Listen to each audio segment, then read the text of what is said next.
first saw the light of day through the iron bars of a prison in a small town some 50 miles from Paris. When the prison matron, who was also the prison midwife, filled in my birth certificate, she caused what may be regarded as the one blot on my family escutcheon. And as a result, I never knew my father's name. In my zeal to correct this omission, I was to borrow many names for many occasions until I hit upon the one that France will long remember, Eugène François Vidocq. Like most great men, I came of a poor but honest family, a little poorer than honest. The difference accounted for my being born in prison. Whenever poor Mama expected another baby and consequently needed shelter, it was her custom to steal a loaf of bread and go to prison. She had stolen 11 loaves, served 11 sentences, and had 11 children, when to her misfortunes were added a 12th loaf, a 12th sentence, and my humble self.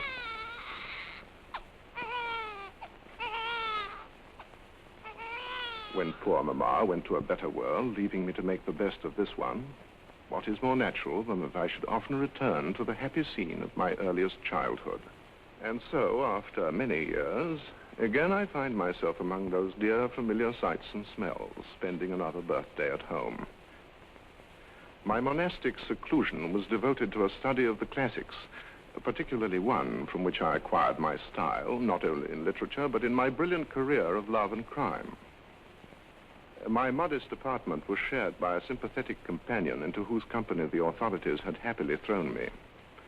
He was a cutpurse whose knife could rip a pocket most profitably, till one day his knife had gone a little deeper and Emile was sent to jail a little longer than usual. He may have had his faults, but his care for my wardrobe and for me was truly touching. He never woke me before 10.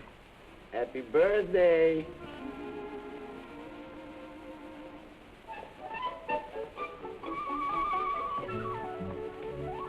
Happy birthday! Jailer's daughter. No. Oh, tell her that I'm not at home. All right. My father does... He's still asleep. My father doesn't know I'm here.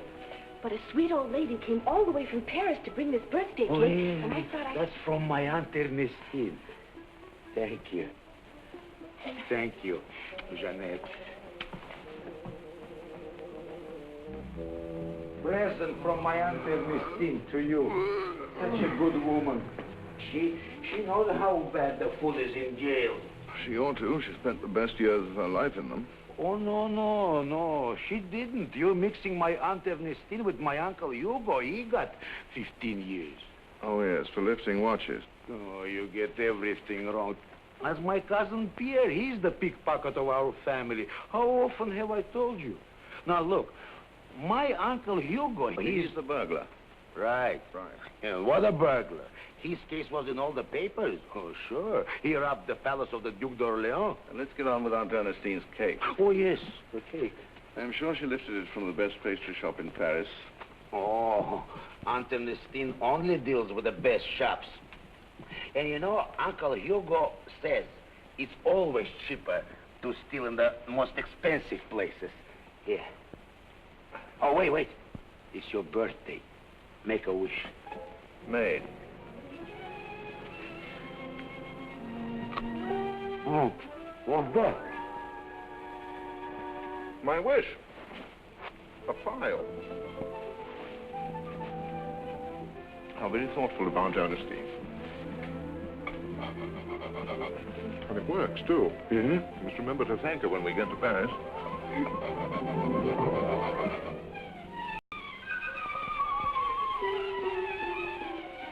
There, see? The town of Neuilly and St. George's Church. Only a few more hours to Paris. Emile was that grimmest of characters, an early morning optimist. All through the rainy night, he had added to my misery with his unfailing cheerfulness and family stories while we'd been running, dodging, jumping fences, soaked to the skins we were trying to save. At last, it was the porch of the kindly Church of St. George that offered us shelter from the rain and from the police.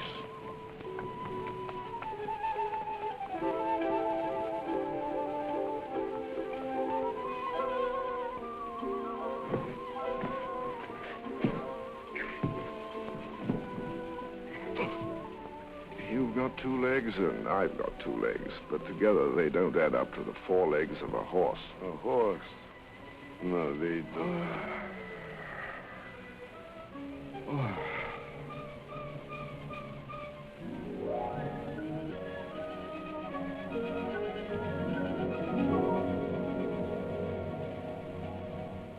At last the rain had stopped. Timidly the sun came out and the little town awakened to its sleepy day. On the church steps the pigeons were cooing and fluttering about, but we snored on till our dreams were disturbed by the sound of voices. Father, did you ever see such a contrast between 2 faces? Such innocence on one, such evil on the other. Monsieur, would you object to making a little money? Money?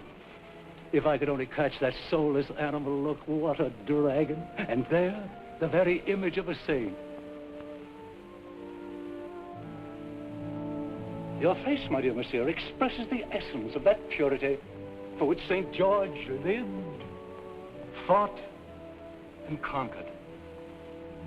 But the wind and weather of 400 years have obliterated could only have been restored by the faith to will it, the art to execute it, and Providence's gift of models to pose for it. Please don't move, Monsieur Dragon. Ease your paw a little lower. And if you could just recapture that avid expression, the one you had when I offered you the money. Oh, yes. How about the money? That's good, that's good. Now, look up. Thank you. What a wonderfully horrible thing. Master, I congratulate you. St. George is divine. The dragon will excite horror in every pious heart. But your horse, what a horse. It's even better than your saint.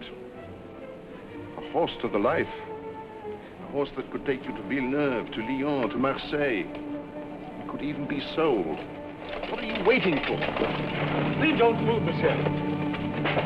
But monsieur! But monsieur! My horse! Monsieur! I'm not finished! My horse!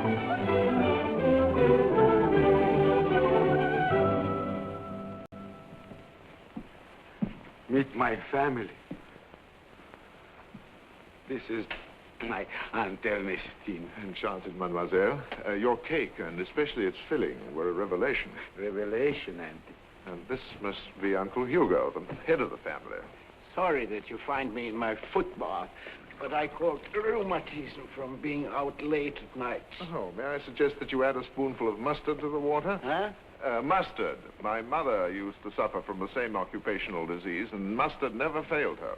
Mustard. Uncle is stubborn. Uncle won't wear a shawl when he goes stealing. Hush! What language? Our little Louis. Only 12 years old, but such busy fingers. And this is Cousin Pierre. Honored. And this is Gabriel, the artist of our family. Honored, monsieur? Charmed. Only this morning we had a most gratifying encounter with an artist. My dear monsieur, my dear nephew, that is the family council, have debated your difficult and delicate situation and what should be done about it. That is the family, have decided you must leave Paris this very night. Leave home? Tonight? Your family is convinced that for both of you the safest place is in the army. Army? Safe? You will join General Bonaparte's glorious troops at Marseille, where they are assembling now for the campaign in, where is it? Egypt. Oh, yes, Egypt. Just think, Emile, you will be able to fulfill the dream of my life, to see the pyramids. The pyramids. How wonderful, Emile. Hand me the documents. All night long, our dear Gabriel has bent over his printing press in the cellar to make these. For you, monsieur, and for you, my dear nephew. But, Uncle, suppose we are shot before we get to the pyramids. Don't be morbid, Emile.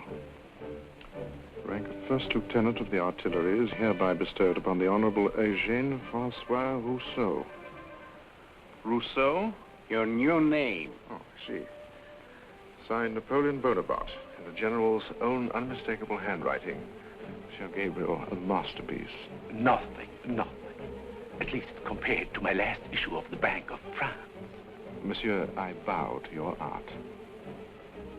At Marseille, our stolen uniforms and counterfeit passports had been accepted without question.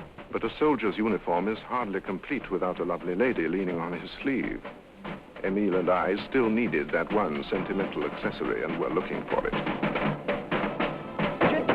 Gentlemen, come inside and see Loretta, the beautiful shadow on a Mediterranean screen. Enticing, alluring, elusive, provocative, and 2 francs only. 2 francs for Loretta? We got that much? 2 francs? Come in, gentlemen. Come in.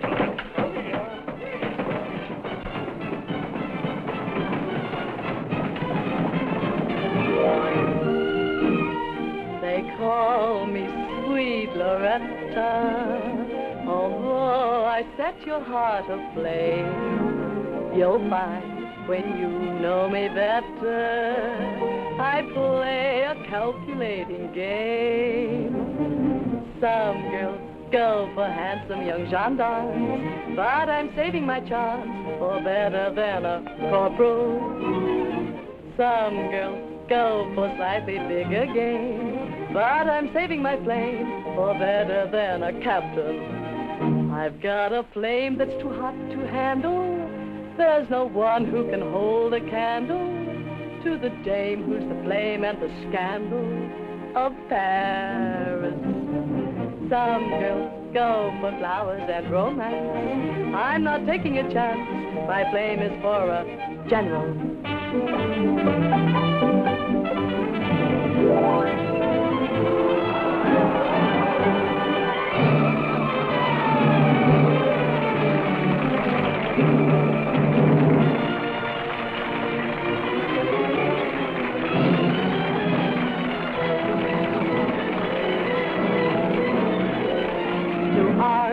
Men of fire will play a sentimental game. Take out your cob and your briar. Tonight I'll light them with my flame.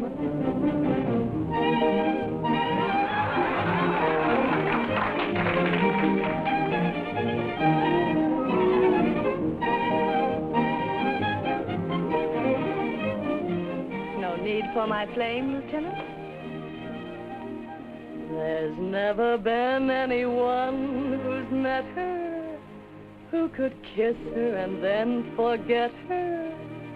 There's no cure for amour much better than Loretta.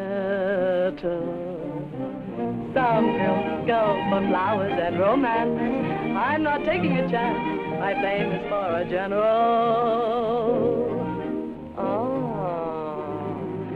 I like your curly hair, monsieur. You have that certain flair, monsieur. We'd make a lovely pair, monsieur, but my flame is for a general.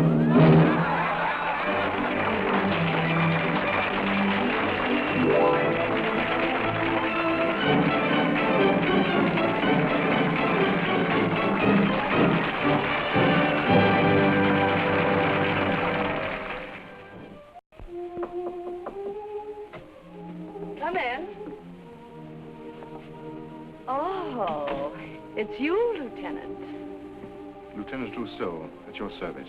Have you changed your mind? Mademoiselle, I just came to tell you that your beauty is overshadowed only by your talent. You should be in the Paris Opera, in the Imperial Theater of Vienna. I should be in Tortone's restaurant right now.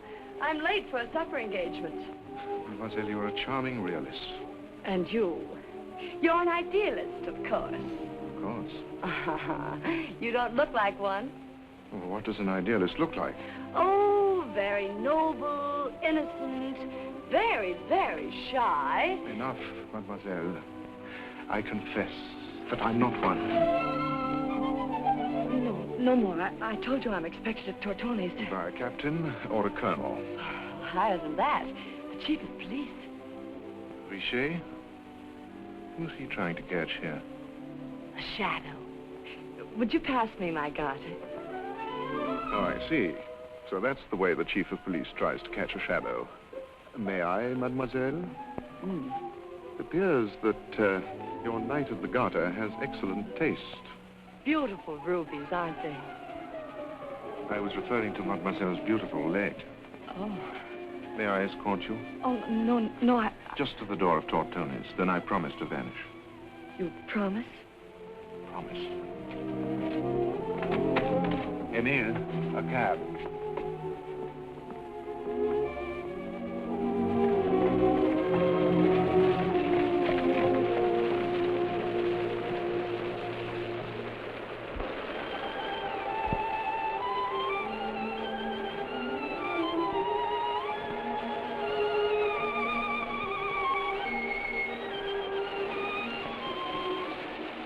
Tortoni's.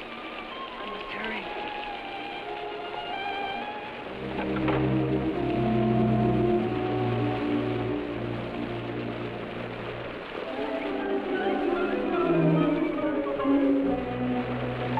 Emile, I've got it. The garter. Move on. Make for the harbor, quick.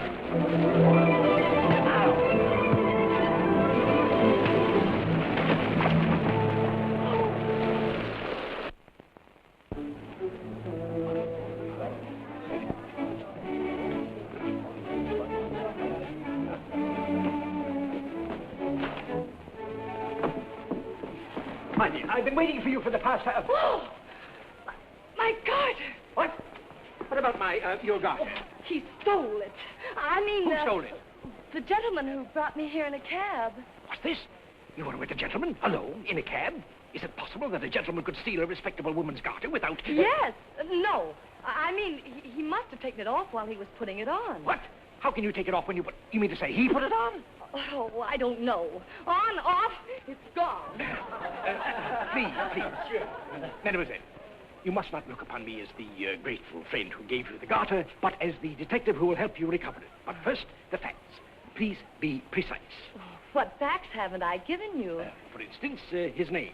His name? Oh, it might be Rousseau, or Crusoe, or could be Trousseau. Well, the criminals change the name oftener than their shirts, but the appearance is important. Could it be that he's the same person about whom we've had similar complaints during the past week? Young, dashing, Casanova-like type? No. He was old, bald, not attractive at all. Pray be seated. Mademoiselle, don't despair. I have never yet failed to find what I've been looking for. Then I may leave everything in your hands. Precisely.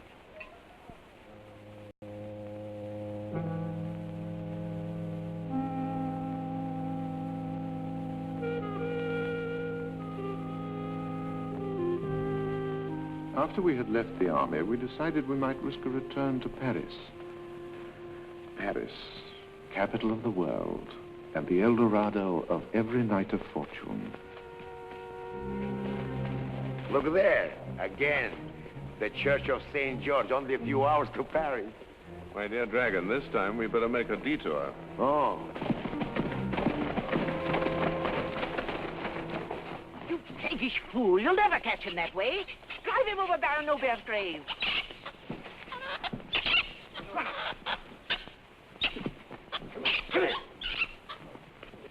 Oh, don't go around and jump it. Oh, Lord, what a monstrous coward afraid of a monkey. I hope he bites you. Look at that old Christmas tree parading around with diamonds big as tombstones. If we could only get our hands on it. It isn't done, Emile, to put such thoughts into words. Rather, let us pay our respects to those who rest in peace. Oh, a fig for your peers. Oh! Praise heaven, Satan has bitten you. What is the trouble, madame? Oh, Satan is there. Satan. Between the bishop's tombstone and the grave of Madame I've forgotten what that grain dealer's daughter. Well, Satan, I trust he's not after the bishop's soul. Well, I trust you'll catch my little imp. If your legs are as quick as your wit, monsieur. Madame, your lackey has legs. The gentleman can only offer his wit. chic.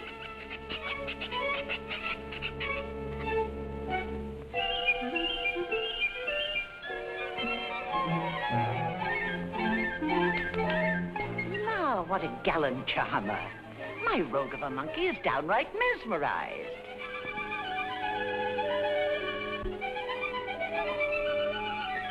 Look how his eyes follow the sparkle.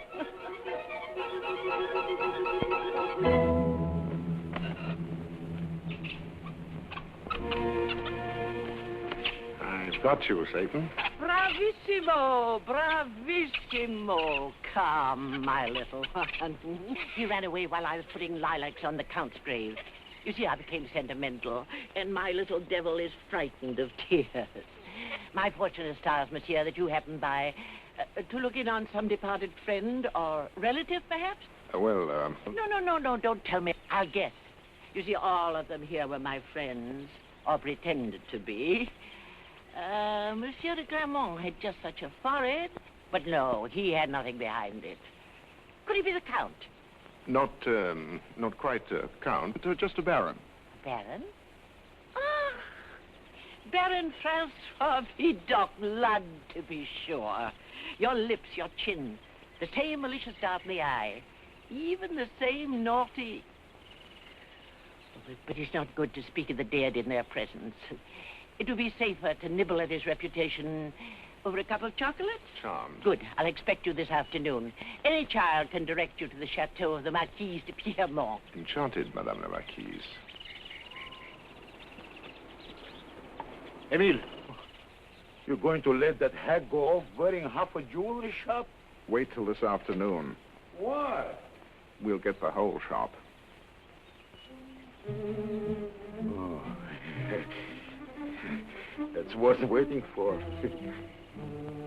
But, let's not wait here. Why not? What could be more restful?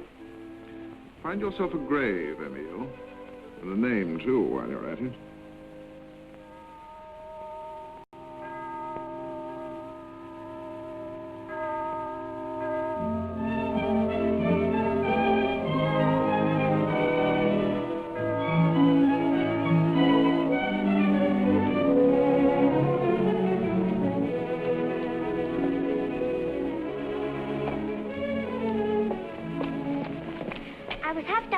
Before I realized you were along. I might have known you were looking at that picture again. I'm in love with it. He is handsome, much handsomer than the other saint. I admit that much. Mimi, huh? One doesn't look at a saint because he's handsome, but because he's a saint. Then why don't you look at other saints? Here's St. Joseph, for instance. I'll tell you why not. Because he's a carpenter instead of a knight, and he's not handsome. Oh, Mimi, what have I done to deserve such a horrible little sister? Now let's go home. Home? Yes. Oh, whenever you look at that picture, you forget everything. Have you forgotten our beautiful secret little plans to go, good morning, Father? Good morning, Father. Good morning, Mimi. Good morning, Perez. Come on.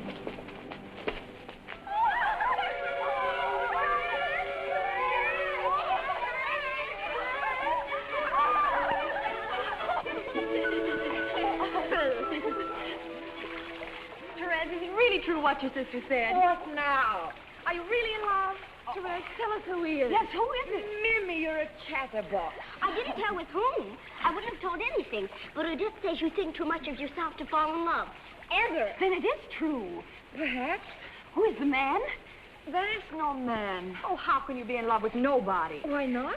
Love existed long before we did. Oh, you're just trying to be mysterious. I still say she thinks no man on earth is good enough for her. That's why you're always running off to church. You want to become a bride of heaven. Yes. Sometimes I think I'd like to be a nun. A nun? Oh, I wouldn't want to hide my shoulders under a cowl. I must go home now. I want to let it get a white one. Therese, Elaine, will you help me lace my bodice? Come out, it's time to dress.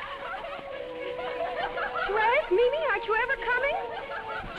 Oh, snake!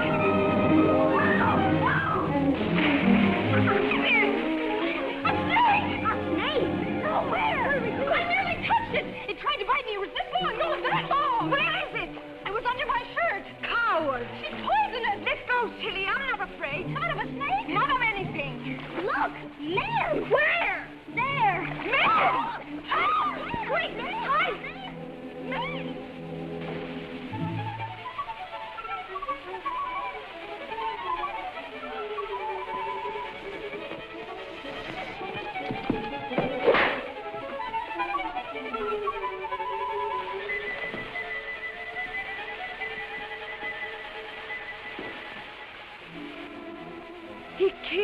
monster. Monster? It was a snake, but no monster. What's wrong with you? What did you say? You look as if you'd seen a vision.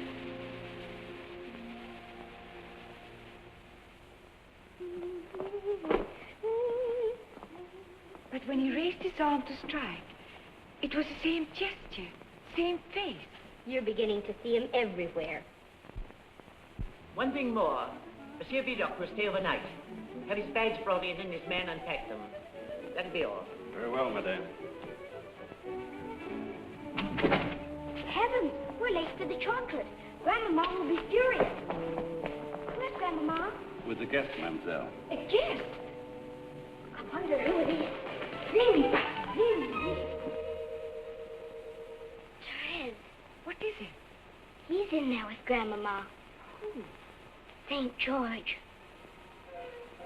St. George. Oh.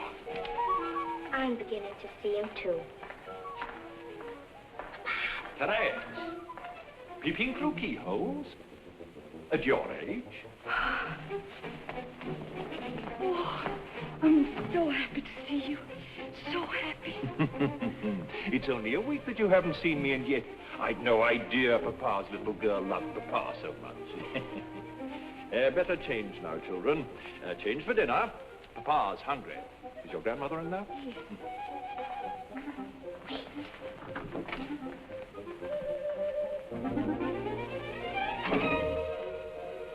Grandmother's introducing them. Yes. And this is Monsieur Houdon, husband of my late daughter, otherwise distinguished by being Minister of Police. Oh, police? Oh, enchanted, monsieur. Madame la Marquise, I regret I must wrench myself from your presence and retire to my room. Oh, pray do. He's coming up. Quick, hide. Quick.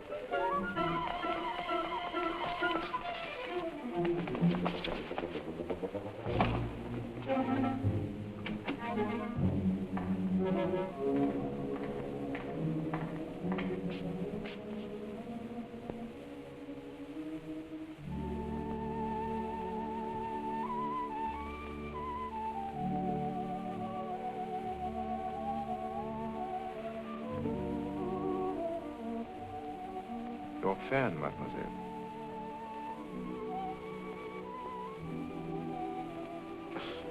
Forgive me for intruding upon your reverie.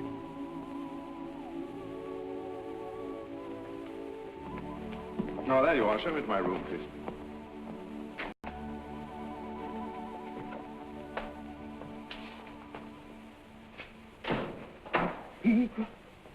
When they told me to unpack, I knew you'd wangle a stay over. Instead of having to break in, we are in. Yes, we're in the house of the Minister of Police. Minister of what? Police. Will you help me off my boots? Boots! Find him at dinner. Get the layout of the house. I don't care how you get it, but get it. Well, how? From a chambermaid. Oh. Find out where the old woman sleeps and where she keeps her jewelry. Oh, yes. In case we have to pry open the lock, see that your knife has a sharp point. And a sharp blade, in case the old woman doesn't sleep well. My dear Emile, I hope you're not suggesting violence. Why not? Are you beginning to go moral? It isn't a question of morals, but of manners. A man who's capable of killing with a knife is quite liable to eat with one. Madame la Marquise, to your health and a very long life.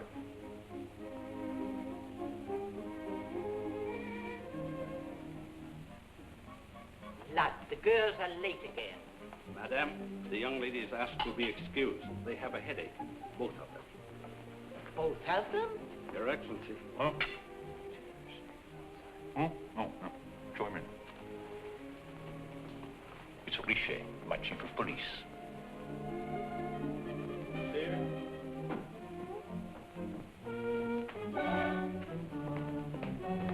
Your Excellency, a matter of the utmost importance has arisen, which... Madame. A 1,000 apologies for intruding on your dinner, but I had real... Not at all. Won't you join us? Thank you. Sit down. Thank you, Your Excellency. Oh, very kind indeed. The Villeneuve stagecoach was robbed last night. What? And the thief? Have you caught him? Oh, not yet, Your Excellency, but he's within my grasp. Your Excellency, if you don't mind, Oh, don't go, monsieur. Nothing you can't hear. Your Excellency, Villeneuve is the final proof of my theory. Again, the criminal is described as young, dashing Casanova-like. But in all the other cases, there was a woman. Your Excellency, in the coach there were 6. I shall prove my theory. Here we are, near Paris. And this is Marseille. Thank you. Marseille, where the criminal, disguised as a young lieutenant of artillery, committed a crime that was, rather delicate and somewhat personal, madame. And next, Nice, where he had the audacity to impersonate Lord Byron. A monstrous rogue, this criminal. I'd like to meet him. And now, the trail of his subsequent moves. First, Abbeville last month, Beaune last week, Villeneuve last night, and next... Paris. Precisely. Richer, you better put guard around the Bank of Paris. And you better put a guard around the banker's wife. He is a widower. How unfortunate. I've planted my men on all roads to Paris. The criminal will be walking into my webs. Now, I hope he walks into my parlor before he walks into your web. At the moment, madame, he can hardly walk into one without walking into the other. And I assure you, madame, that's the very last thing he'd do. I disagree with you, monsieur. In crime, as in love, there are only those who do and those who don't dare. Well, I don't suppose there's much doing around here after dark. That is, for a neat little trick like you. Not for the old Marquis want to see lights out by 10. 10? Do we have to shut up by 10 too? Oh, no. Huh? Marquis is over on that side. That side? Uh-huh. And the guest room is Yes, on... I know guest room on that side. Uh-huh. Well, my knife is getting a little dull. Got a sharpener? Sharpener? There.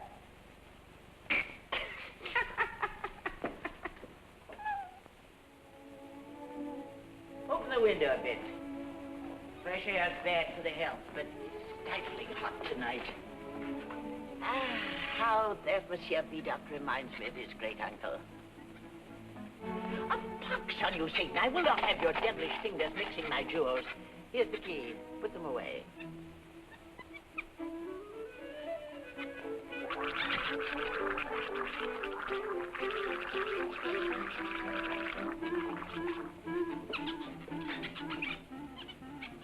It's already past 10, past our bedtime. It's only heat lightning. My little one, don't be frightened. It won't storm, I'll walk. You're keen, madam. Snuff the candles. No. It won't dry.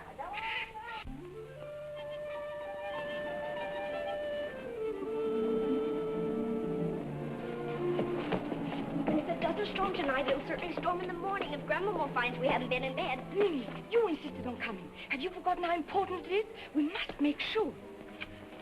Oh, Therese. Suppose someone sees us. Oh, Therese, come. We weren't mistaken. The same face.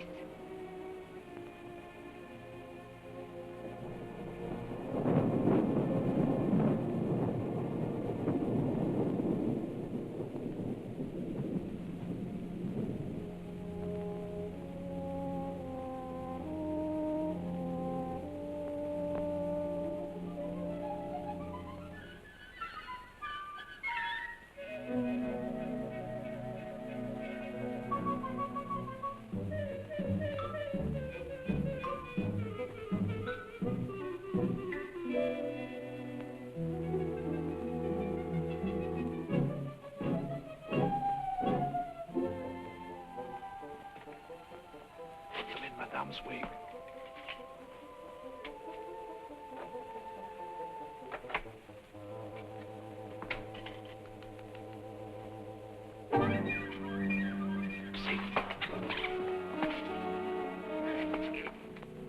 What is it? Who's there?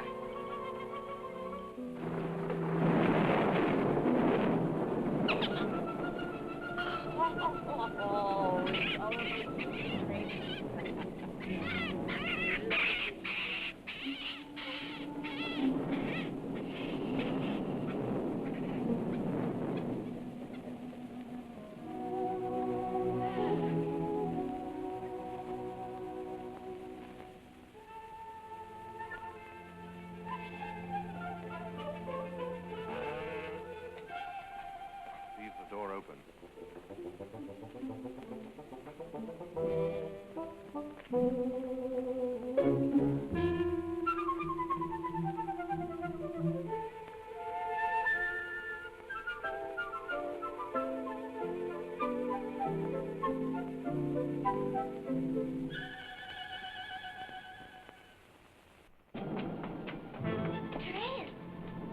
door's wide open. We left it closed.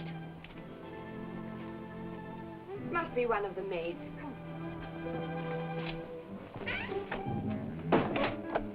We'll hide them in there and come back later when the roads are not being watched. The wig. The wig.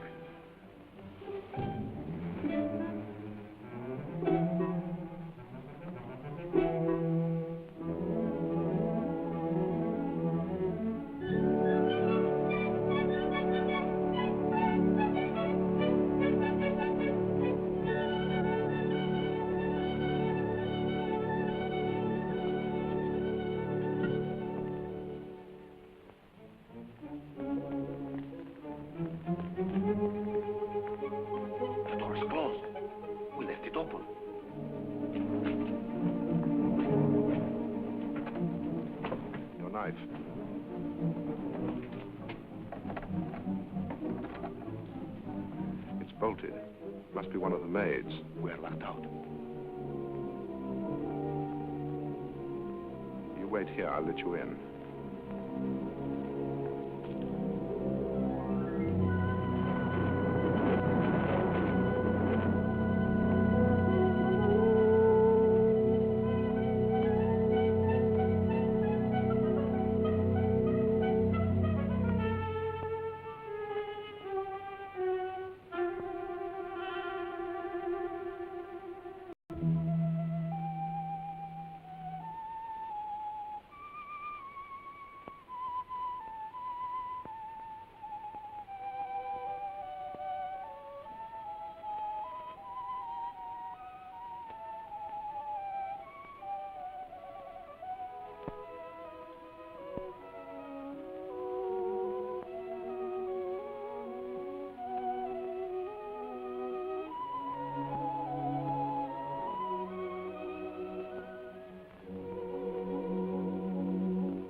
One of my choicest roses.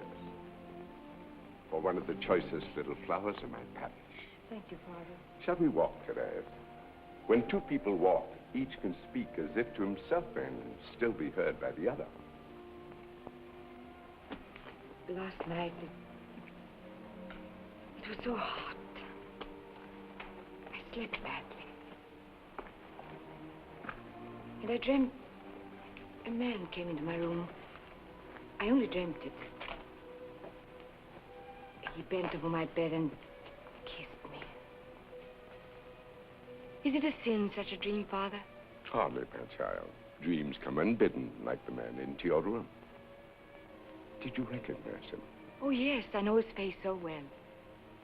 I worshipped it ever since I saw it for the first time in this church. It seems to express everything that's pure and valiant. As he raises his arm to strike the dragon. St. George. Yes, Father. Is it a sin to be in love with the face of a saint? Not exactly. Not if your love is directed toward a saint in heaven rather than to the painted form which embodies him on earth. Oh, I know, Father, if a man can have such a face, he really must be like St. George. Therese, perhaps I should tell you, the man who posed for St. George was far from infallible. Pose? Yes, some 2 years ago when you... You mean 200 years ago? My child, I'm not referring to the original, which is even older than that. But time and weather had damaged the faces of St. George and the Dragon, and an artist was hired to restore them in all innocence. He chose for his models two passers-by in whose faces he saw, or fancied he saw, the extremes of evil and good. Oh, Father, now I understand everything. Not quite, I'm afraid. I've never talked about this except with the bishop. But those two passers-by were far from being worthy men. As it turned out, they had escaped from prison. Prison? Yes, criminals. They even stole the horse they posed on. They rode off with the armor and the halo and everything. And nobody knows what's become of them since. Criminals? Both of them? Yes, St. George, too. I mean the man who posed for it. Of course, one never knows. And who we to pass judgment on a life before the proof of its last hour? Father, Yes? if a man's face is good, can his heart be evil? My child, in all of us, there is a St. George and a dragon. That is the true meaning of the legend of St. George. Evil can be slain only by faith. You must have faith.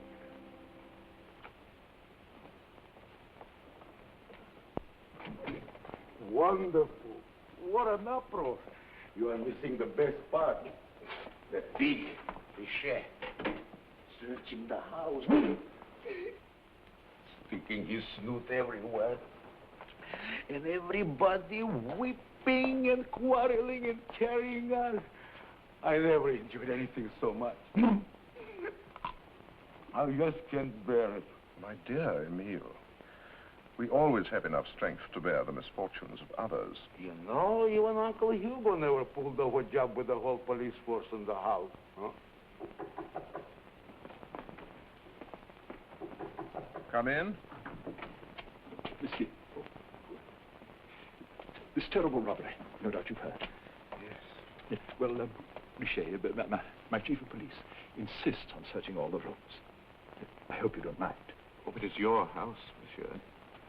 Thank you. Richet.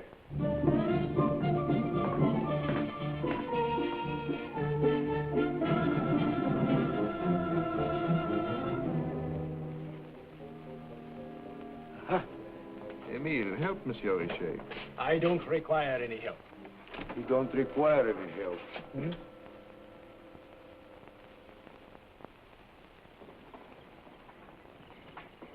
Oh, Therese, where have you been all morning? What is it? You've missed everything. We've been having the most wonderful time. Grandmama's jewels, her wig. The poor thing can't leave her room without it. What are you talking about? We've been robbed. Isn't it exciting? Rob. They've been searching all the rooms. St. George's, too. St. George? When I heard that, I was ready to swoon. But Grandmama says I mustn't. I'm not old enough.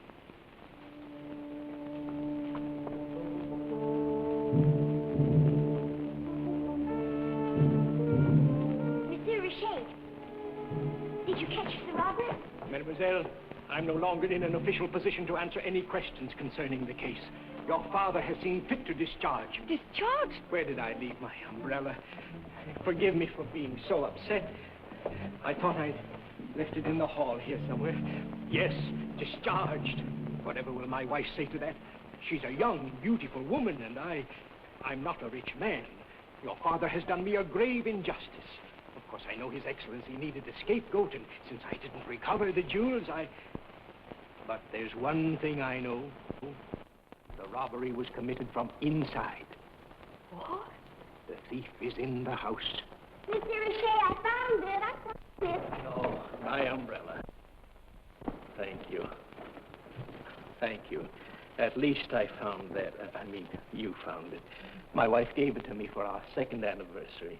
She's so young, so beautiful. I think I told you that before. Mademoiselle, I assure you the day will come when your father will agree with me that I had... Bad luck. Huh? Oh, yes. That's right. Never open an umbrella before you go out. Now, don't forget that. What was I saying? That the thief is in the house. Yes, precisely. Mademoiselle,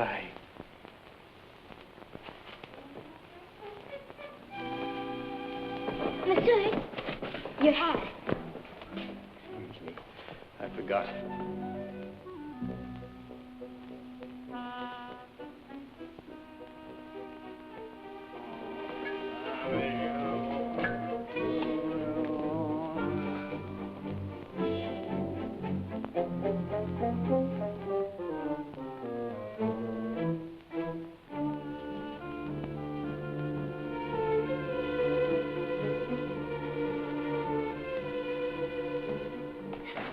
The dragon.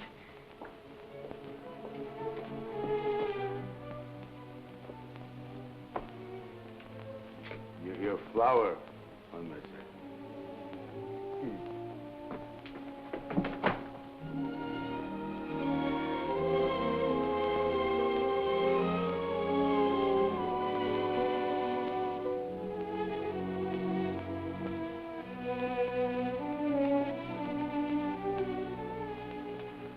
Nice little girl. A big one. The third time. What? Third time. But I've seen her and she hasn't said a word. Remarkable for one of her sex. I'm afraid a fourth time and I'm liable to fall in love with her. Fall in love, lay off. That's how they colored my cousin Pierre. Oh, sure. He went out for one night and didn't get home for 15 years. Don't worry, I'm well aware. Often crime making compatible bedfellows. The most perfect criminal can be traced in court if he leaves his heart behind him as a clue. Sure. Only the heartless succeed in crime, as in love. I can hardly wait to get back to Paris. Imagine, with the chief of police out of the way. Why, that'll be a thief's holiday. Oh, the rats will play while the cat's away. I'm afraid the cat won't be away for long. What do you mean? His Excellency will find a new cat. Who? Probably whoever saves him from ridicule by recovering the jewels. Oh, who could do that? Yes. Who indeed? Only one man. Who? The man who was sitting in front of you. The whole house is upside down. I love it. And now up pops the dragon. What next? If I only knew what to do, whether to tell Papa or... Of course, I should tell him. That Monsieur Vidal at St. George? Papa won't even listen. He's interested only in getting back his jewels. Yes. And that would take a miracle. But the priest said we must have faith.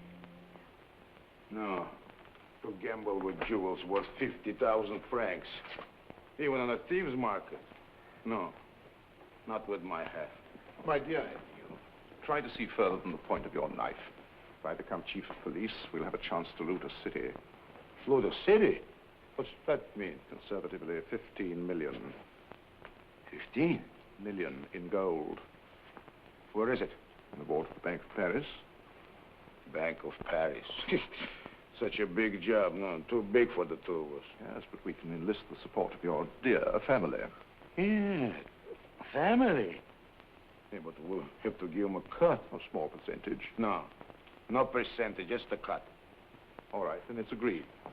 Yes, but I still don't see. If he returned the loot, how can you be sure he will make you chief of police? Don't be a fool. I won't return it until I am sure.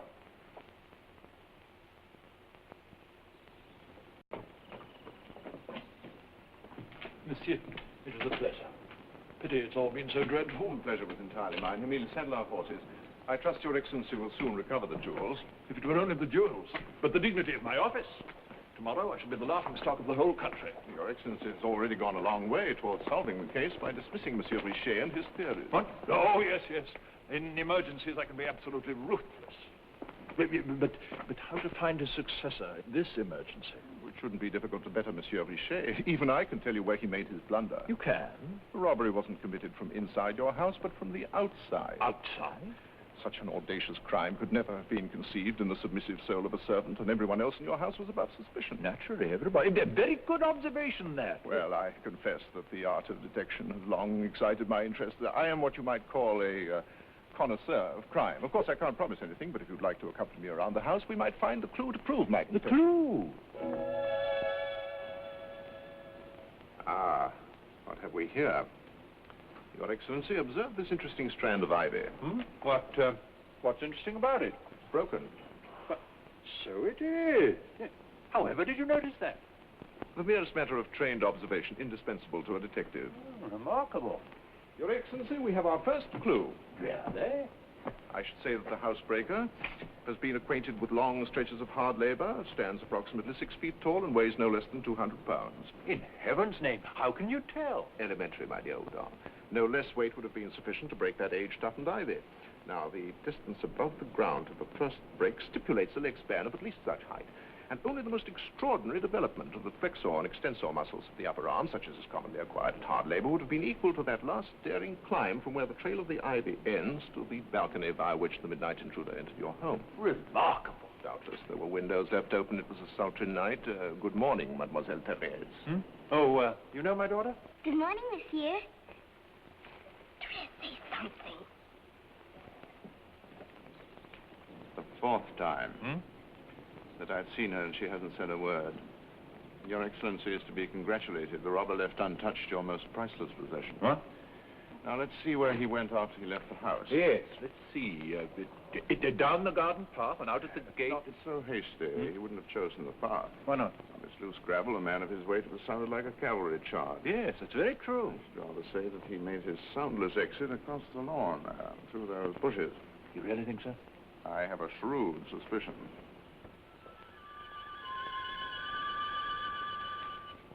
Ah, we are fortunate indeed. Another clue. A lock of white hair. Oh, sheep must have blundered by here. The blunder would be ours if we thought so. Do your sheep normally resort to cosmetics? These hairs have been powdered and perfumed. I should say that they belong to the wig of, My mother-in-law. Precisely. Monsieur Vidocq, you're a genius. Thank you. I shouldn't be surprised if the jewels are hidden not far from this spot. Here? It stands to reason that since the police are covering all the roads, the criminal plans to return for his loot after the hue and cry have died down. And now, Your Excellency, I must be on my way to Paris. Oh, no, please, not yet. I trust that my clues will be sufficient for your future chief of police to solve the case. Good day. Wait. I'm not going to deliver myself to the hands of another Richer. No more theories for me. I need a man who can give me results, a practical man like you.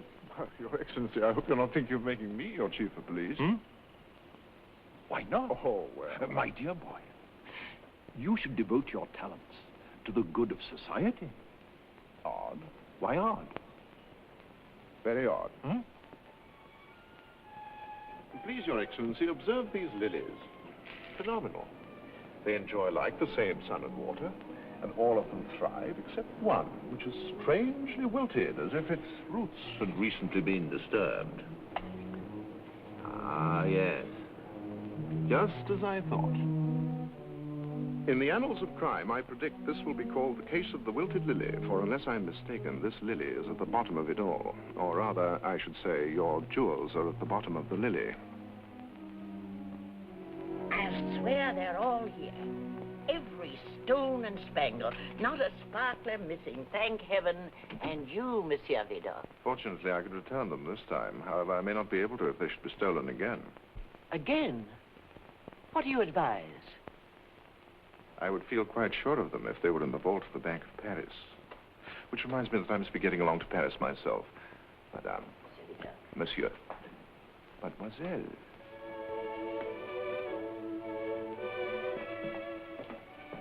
Therese, have you heard? Yes. Isn't it a miracle? Yes, I'm so happy, Grandmama. I'm so happy. That was sound advice, Mother, about putting your jewels in the bank. Yes, I dare say. After all, there are few occasions left for an old woman to parade around in her sparklers. Oh, Grandmama. Lud, I hope you knew how to thank this Monsieur Vidocq. My dear Mother, I made him my chief of police. Brilliant. There's the man for you. And maybe there is also the man for you, huh?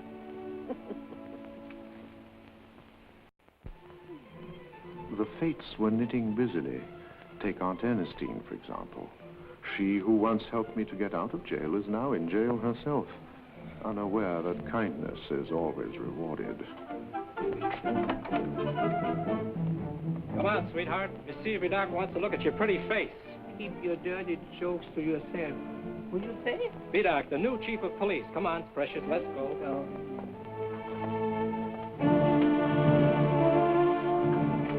That's Vernay, female.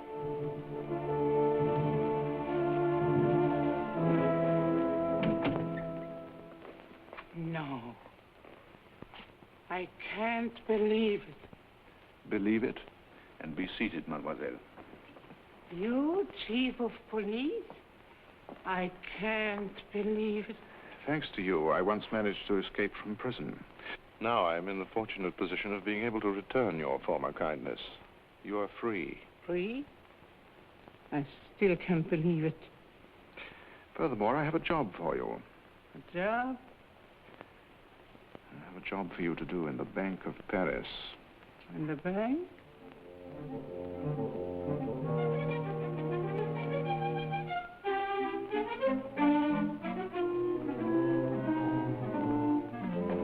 Monsieur? Take my card to the manager.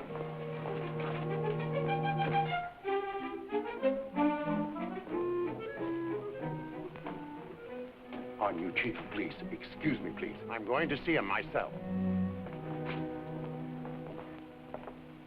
Monsieur, I'm delighted. This is Lieutenant Emile Vernay, my right-hand man.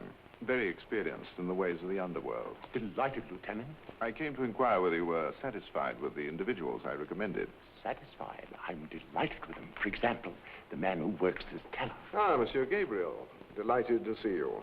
He has a microscopic eye. Huh? He spots counterfeit bills on sight. Already this morning, he spotted 5 of them. He hasn't let a single counterfeit slip by him into the vault. Good, glad to hear it. His Excellency and I thought it was a wise measure to plant only our very finest detectives as employees in the bank. Wonderful, monsieur. And here comes our night watchman reporting for work. Earlier than ever. Ah, Monsieur Hugo. Good afternoon, Monsieur Vidal. Good afternoon, Lieutenant. Good afternoon. I couldn't be more delighted if we had a ghost for night watchman. He haunts the bank. And that female detective, she takes her disguise so seriously. She cleans and scrubs all day. Only this morning, she polished the lock of the vault till it shone like a dazzling star. Good afternoon, Mademoiselle Ernestine. Good afternoon, Monsieur Vidal. Lieutenant, you dropped something. The impression of the lock? Careful, it's wax. I'm delighted with her.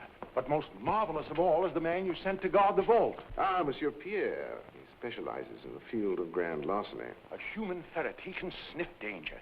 Even when I go into the vault, his nose is just behind me. I'll wager he could smell if 1 franc were missing. How many francs are in there? Oh, offhand, I'd say about 40 or 50 million. 40, 50 million. Then everything's under control. No harm can come to us with little Louis to guard us. Quick as a magpie, always running. Now, run off.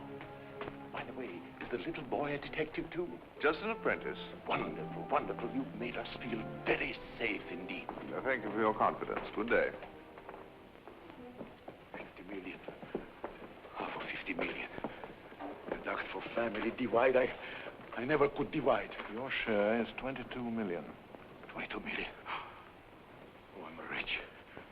I'm rich. I'm so rich I could spit gold. You got the wax impression? I can buy anything. A castle, city. I can buy the pyramids. Buy them. Oh, I can build them in every stone of gold.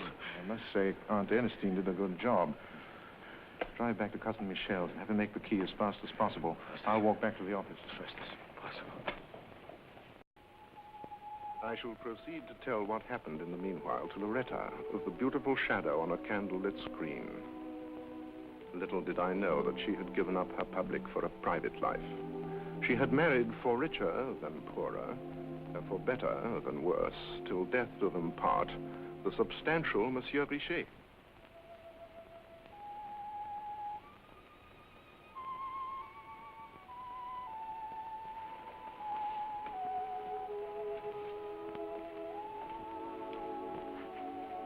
Loretta. Loretta, my love. What is it? I've been thinking. Don't you know about what? I know about that garter. Again.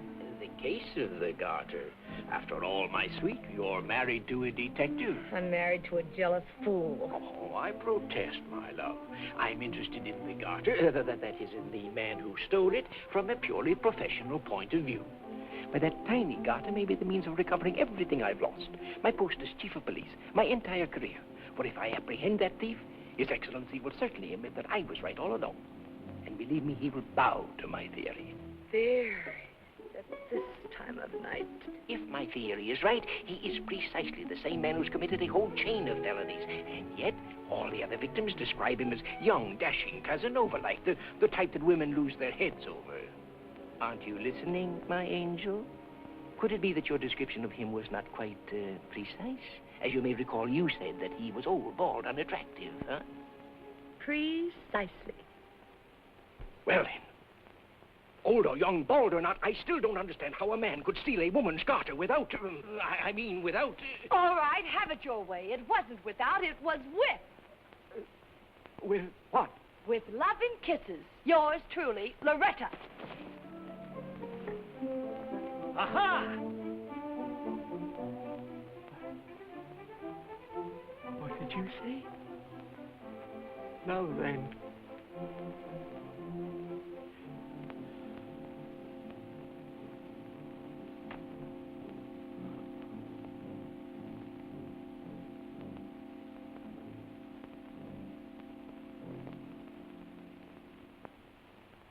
And I, little was I aware how soon the shadow of my past was to fall across my way. It was the next morning in front of a little hat shop. Oh, my hat! Oh, stop him! Stop him! My new hat! My beautiful hat! It's really dreadful about your hat. How can I ever repay the captivating Mademoiselle Loretta?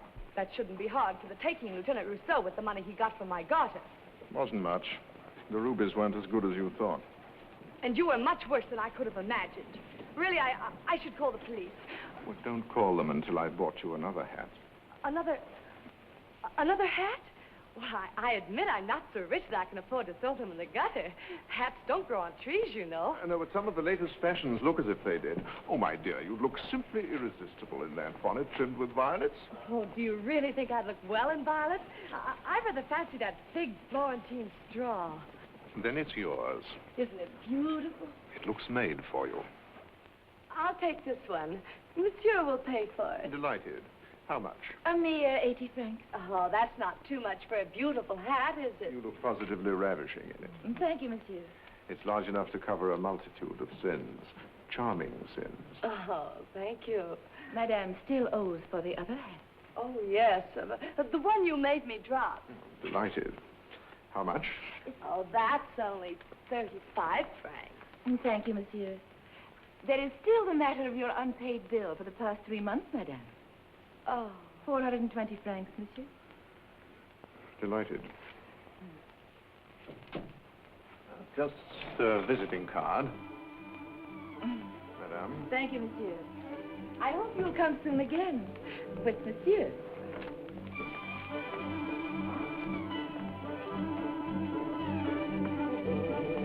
May I see you to a cab? You may see me home in it. Cab?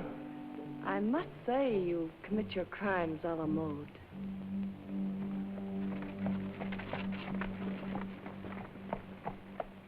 Rather like old times, isn't it? Except I'm married. Oh, I'm so happy.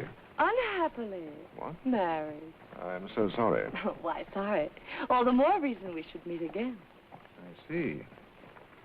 Sometimes the chains of matrimony are so heavy they have to be carried by 3. Do you speak from experience or from observation? Observation. It has saved me from the experience. Please, listen seriously. For the past 2 years, I've not been able to put a certain Lieutenant Rousseau out of my mind. I believe I'm in love with him. In that case, madame, you're in love with a man who no longer exists. He's as dead as the past. I disagree, monsieur.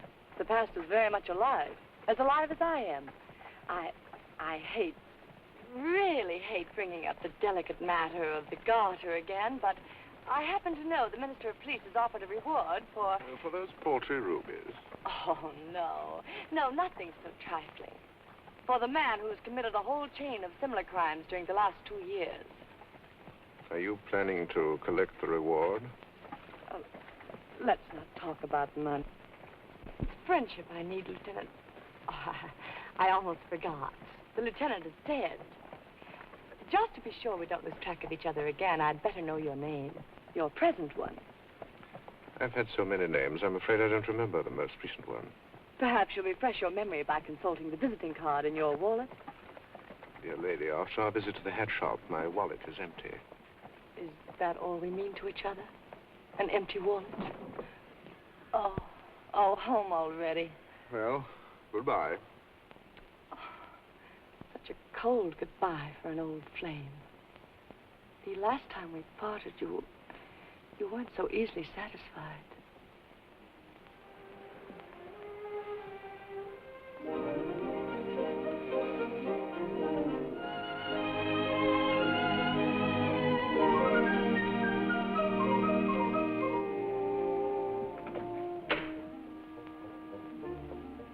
Goodbye. Thank you, monsieur. Hope there's nothing missing this time.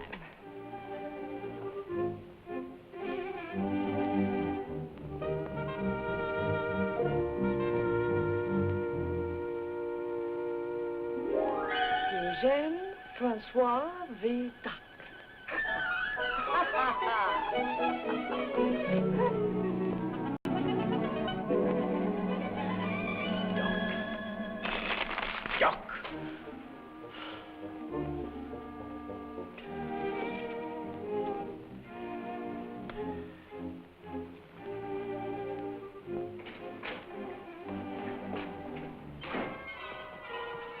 You promised to come back in an hour. It's over 2 hours. I am late only because you refused me money for a cab, and I had to walk. But my darling, until I'm working again, it's only fair to make a few sacrifices. What? You bought another hat? What other pleasure do I have except hats? Isn't it beautiful? You bought enough hats. Look! Look! 3, 6, 12, 20. You could open up a hat shop yourself. I don't have any more hats than you have silly disguises. Look! 3, 6, 12, 20 wigs and at least a dozen of these silly beards. But you don't understand. They're the tools of a detective's trade. You're not a detective anymore. That's beside the point. Once before, I told you. I know, dear. That's why little gentlemen pay for it. Pay? For what? My hat. A gentleman? Who? Believe it or not, he didn't give his name. On my honor. On your what? Honor. Once before, you went off with a strange man who didn't give his name. It's not the same man. Aha! You deny it. That is true. He's here in Paris. You're seeing him. Again, he steals your garter. You take his hat. The whole thing is perfectly obvious. How can a woman stoop so low? Oh! You beg a horse! My beautiful Florentine straw! Let go! You Cleopatra! You Messalina! Oh, the second hat today! Oh, this is too much! I'll catch this criminal who steals garters and wives. Even though I have been discharged, I'll prove I can still be more useful than this Monsieur Vidocq. Vidocq? Yes, the chief of police, my successor. Your successor?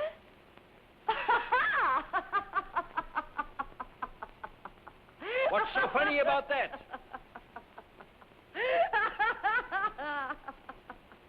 Your successor.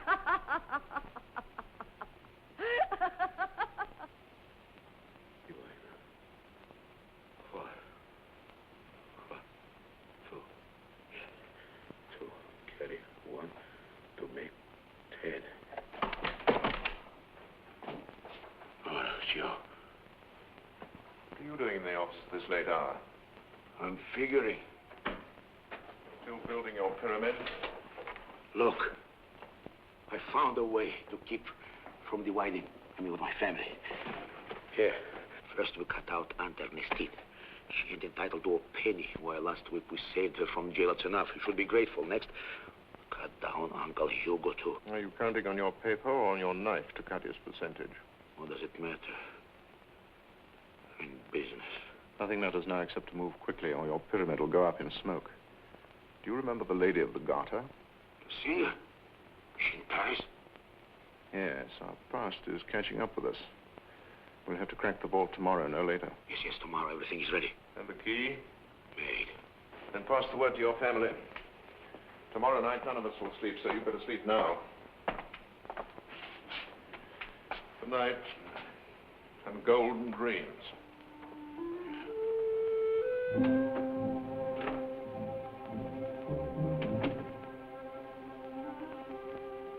Surprise? Women always surprise us by doing the expected. I suppose you've come to return my wallet. Oh, that.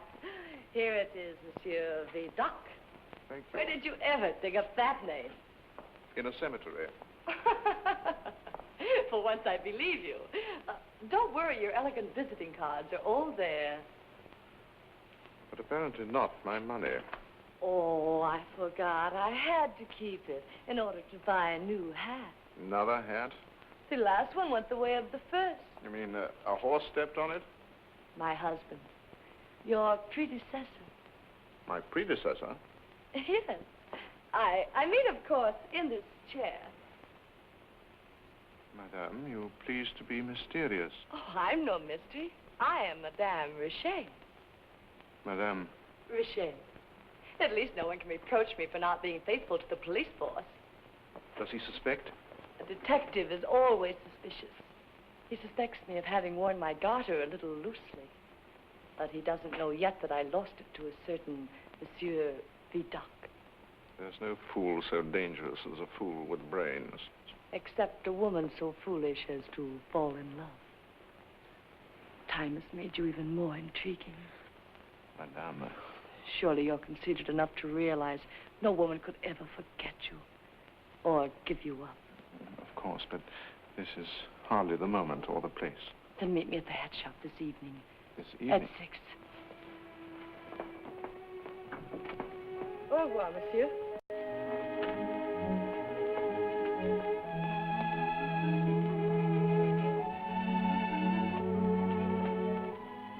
Good morning, monsieur.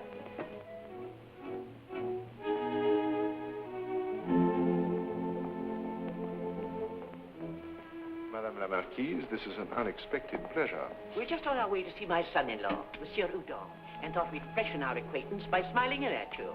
Therese, Mimi, you know Monsieur Vidocq? Yes, we do. Your voice is as lovely as you are, Mademoiselle Therese. What fortunate chance brings you up from the country? My jewels, monsieur. I'm taking your sound advice to put them in the Bank of Paris. I have some rather important business there myself. May I escort you? Well, then you can do me a real favor by taking the girls in my place. Meanwhile, I'll acquaint your father of our arrival But Grandmama, you could do both. Ifs and ands don't make pots and pans. Do as you're told, girl, and keep a sharp eye on my sparklers.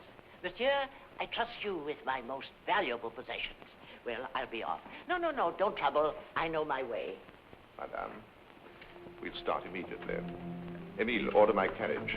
I'm going to deposit these young ladies and their jewels at the bank. Jewels at the bank.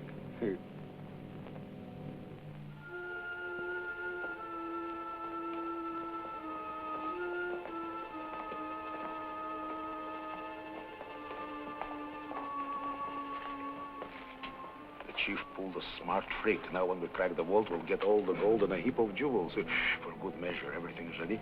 I've got enough wine barrels to roll out 100 million francs. 10 o'clock tonight. May I? If you don't mind, I'd like to take this to the vault myself. As you wish, mademoiselle. Please, this way. Thanks to Monsieur Vidocq, the Bank of Paris is the safest place in the world. And now, if you'll permit, we'll put your strong box under lock and key. Therese, hurry.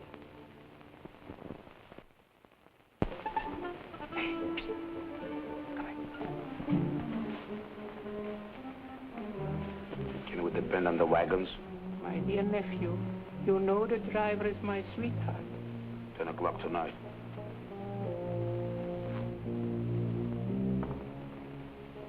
Is the parts ready? As soon as we are. It's no joke. May I escort you home, Mademoiselle Therese? But Therese, you promised. But Mimi... me? You gave me your word the next time we came into Paris you'd take me to the Chinese carousel. All week I've been planning to ride the big goldfish. Or should I choose the Pekingese? Well, if Monsieur Vidocq doesn't mind, perhaps we could stop at the carousel. It'll be a pleasure, Mademoiselle Mimi. Thank you very much, Monsieur Vidocq. Come on, Trez, let's hurry.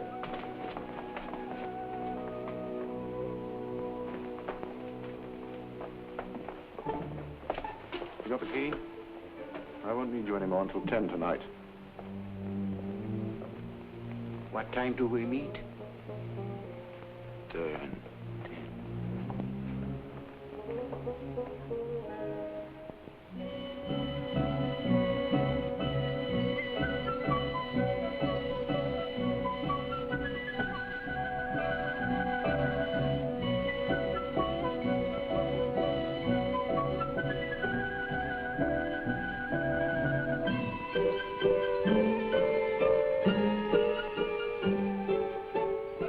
Shall we walk?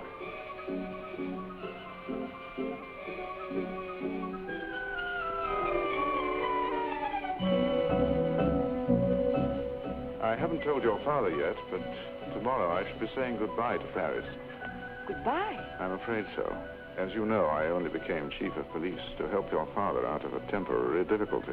Oh, but Papa needs you, Monsieur. He needs you more than ever now. And Grandmama, she'll miss you, and Mimi will miss you, and And you? I shall miss you, too. I shall miss you very much. You're very generous, mademoiselle.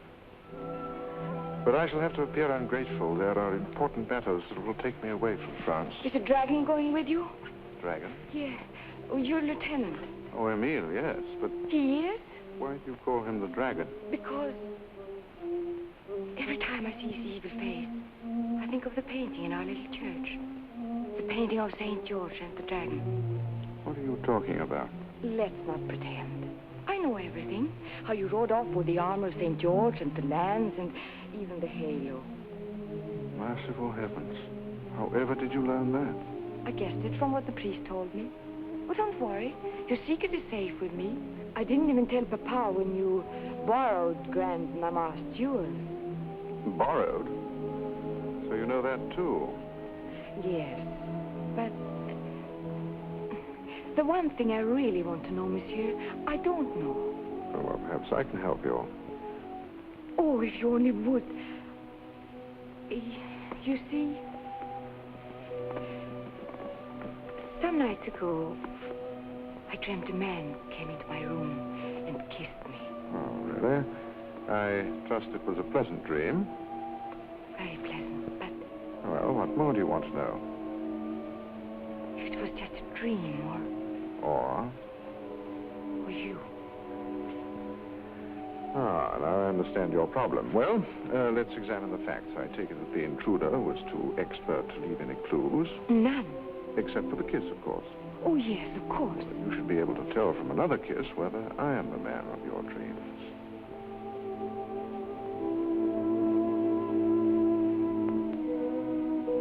Was it like this? No. This is different from anything I ever dreamt. My dear Therese, I'm afraid we'll have to wake up. Why?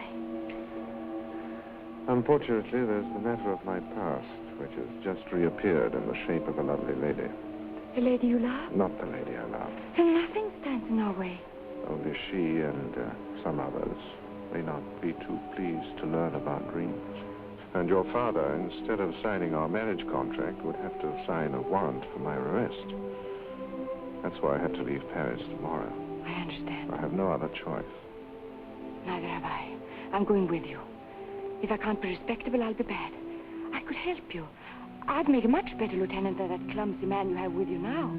I could sneak in and out of rooms like a cat. I could be very useful. I could make men fall in love with me. Good heavens, why should you?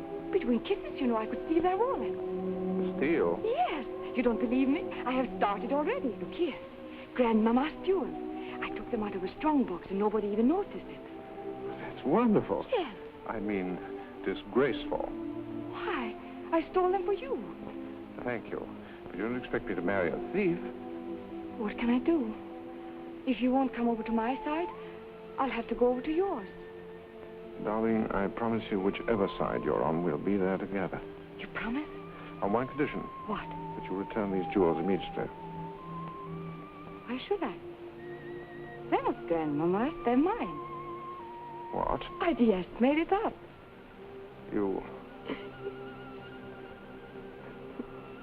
little hypocrite. Yes. Therese, come and roll. You'll love it. Would you like to?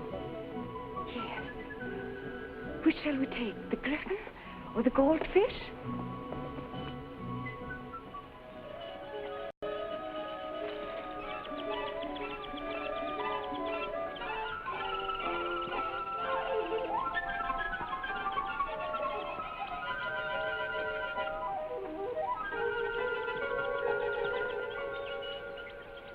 Are these the biggest you have? And the most expensive, madame. But I don't suppose there's any need to discuss the price until your gentleman acquaintance arrives. No. Oh, show me some others. Yes, madame, till he comes. Ah, madame, how do you like this one? Isn't it a stunning hat? Oh. Even your husband will adore it. Ah, my husband, he's so suspicious. So jealous. Oh, what does that matter? If monsieur likes that.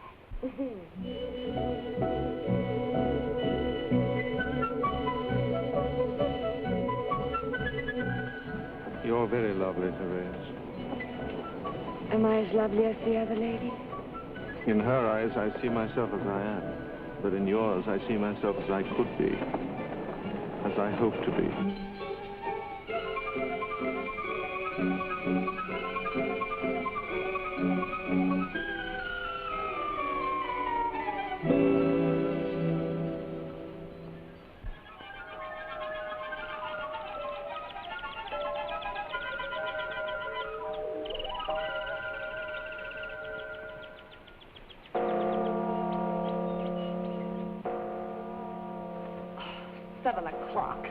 I shall make monsieur pay for being so late. Ah, madame, it's worth your waiting. Just come upstairs and I'll show you what I mean.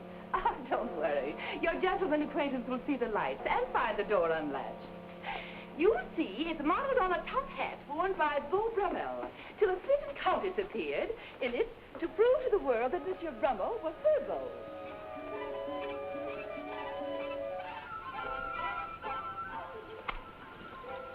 Looking for somebody? No. Yes, a lady's in there. A lady? You're a little old for something like that. Come on, this isn't a peep show. A citizen has some rights. To pay taxes and obey the police. Come on!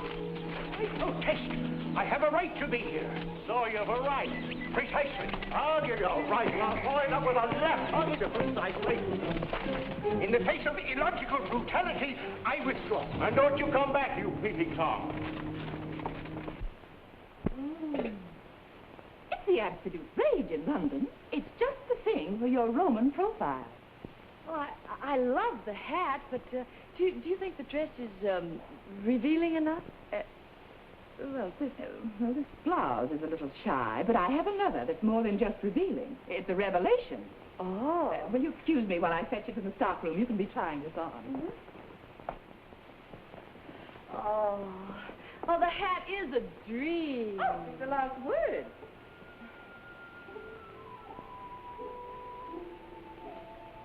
Looking back on the phantasmagoria of my life, I've often wondered what would have happened had I been in time for my appointment with the past. Of course, Richer was only a fool. But a fool is always dangerous. And above all, a jealous fool who had set his cap to catch a shadow.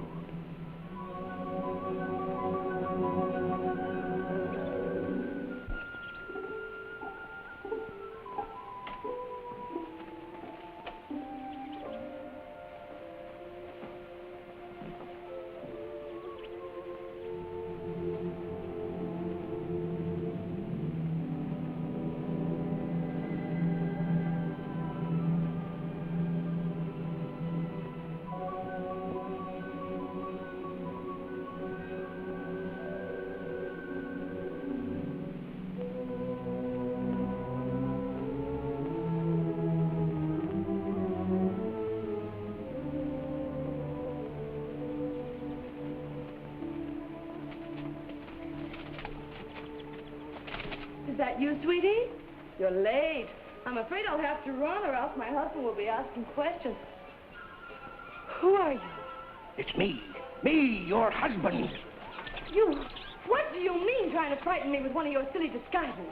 Is the great detective trying to be funny, or have you really taken up peddling? Not a bad idea. Perhaps you'd like me to accompany you on the streets with a harp doing, "Draw me a penny, I am sick, and my husband's a lunatic." So, you're expecting your sweetie.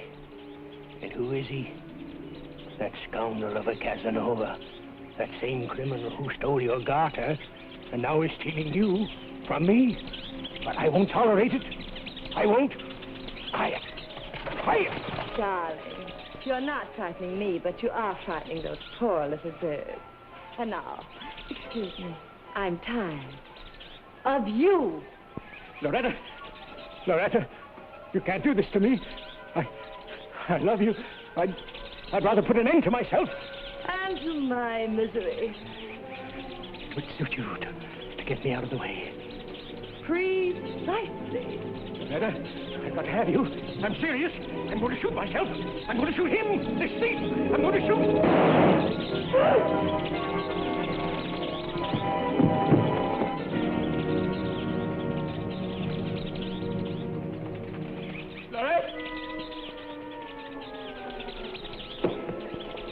Loretta!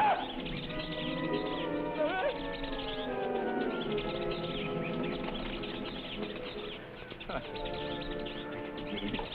I didn't mean it. You're joking. You're joking, aren't you? You're joking.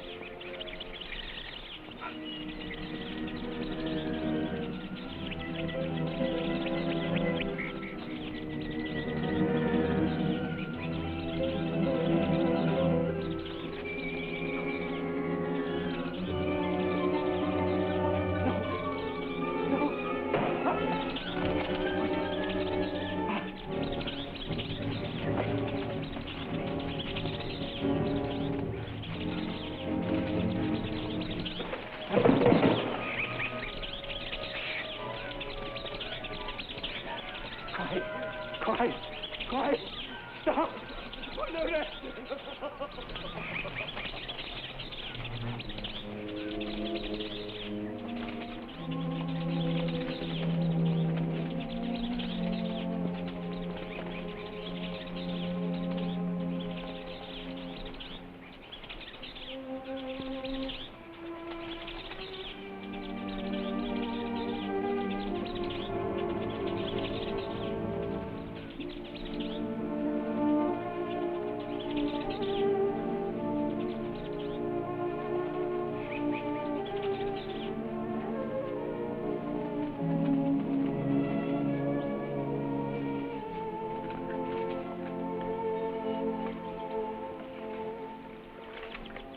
I'm sorry. I didn't mean to. I loved her. Oh, it's you. You've come for me so soon. I lost track of... I lost my wife. She was so young and beautiful, but I suppose that doesn't matter now. You can take me away. I won't give you trouble. I did it. Promise me one thing. That man I've been pursuing for years, he's the real criminal. You've got to find him. I failed, but you won't. Promise me you'll put an end to him. I have already put an end to him. You have? Oh. You're a great detective. Greater than I ever was.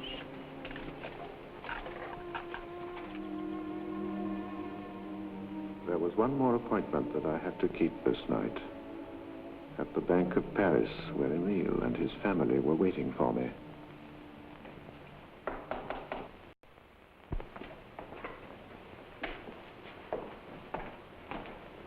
You're late. been waiting for you. We couldn't do anything until you came. The boat has to get underway in half an hour. Where's the key to the vault? Here it is. I have no use for it. What do you mean? No use for the... You may do what you wish. I'll have no part in it. I relinquish my share. It's all mine. And I guess yours and mine, too. Why yours? Why his? I suggest that you destroy the key, remove the barrels, and leave the bank as you found it. Now, if you feel inclined to follow my suggestion, I promise you that you will all be kept on in the jobs that you've filled so well. But if you ignore it, I warn you that as Chief of Police of France, I will track you down to the ends of the earth if necessary, recover the treasure, and bring you all to justice. Now, make your decision. Good heavens. I shall be late to dinner with my future father-in-law, His Excellency, the Minister of Police.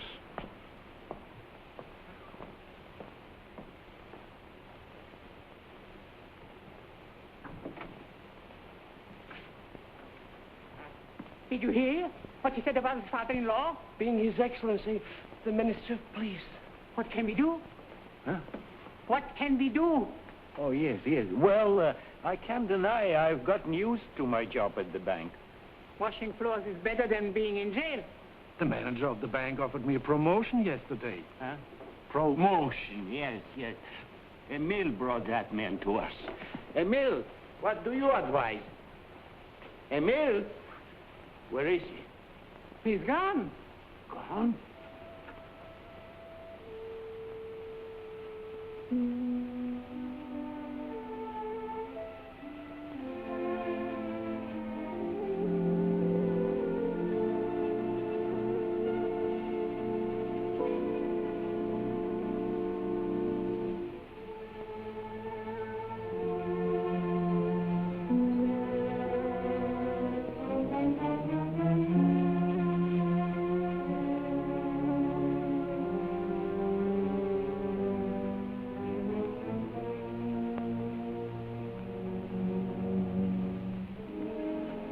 What is it? It's that girl. You think she's worth 50 million francs? Much more than that. Not to me. I want my share. Nobody can stand between me and 50 million. Still building your pyramid. Perhaps I should acquaint you with the fact that those pyramids became their builders' tombs. Not my tomb. But yours!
And thus I killed what was left of the dragon in me. The rest of my life belongs to history. As the world knows, I confessed my scandalous career to His Excellency, who, for the love of his daughter, forgave and pardoned me. On one condition, my dear boy, that you recompense the many ladies whose treasures you have pilfered and, where possible, give back what you have taken. But with pleasure, Your Excellency. Call me Papa, dear boy. Papa. Oh, thank you, Papa. And I also ask the forgiveness of Madame la Marquise, which was generously conceded. Oh, blood.